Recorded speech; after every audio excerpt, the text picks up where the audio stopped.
Kerala gazetted officers association വജ്ര jubilee സംസ്ഥാന വനിതാ കൺവെൻഷന് കോഴിക്കോട് തുടക്കമായി.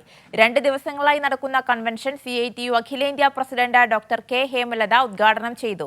തൊഴിലാളി ഐക്യം തകർക്കാനും പ്രതിഷേധങ്ങളിൽ നിന്ന് ശ്രദ്ധ തിരിക്കാനുമായി സമൂഹത്തിൽ ഭിന്നിപ്പുണ്ടാക്കാനാണ് BJP സർക്കാർ ശ്രമിക്കുന്നതെന്ന് ഹേമലത പറഞ്ഞു. ജനവിരുദ്ധ തൊഴിലാളി ദ്രോഹ നയങ്ങൾക്കെതിരെ ശക്തമായ പ്രതിഷേധമാണ് രാജ്യത്ത് ഉയരുന്നത്.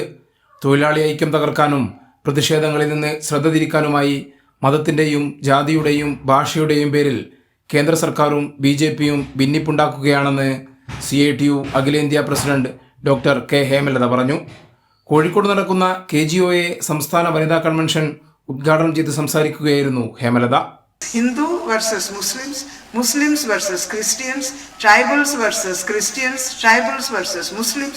So different things they are utilizing the beliefs, the faith of the people on a particular religion for their political purposes and dividing the people and establish a communal religious state. That is the objective. Factory നിയമം ഉൾപ്പെടെയുള്ള നടപടികളിലൂടെ തൊഴിലാളി ദ്രോഹ സമീപനമാണ് സർക്കാർ നടപ്പാക്കുന്നത്.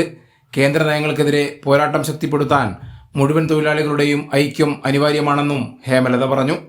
NGO union സംസ്ഥാന secretary Seema S. Nair, KGNA സംസ്ഥാന vice president KP Sheena എന്നിവർ സംസാരിച്ചു.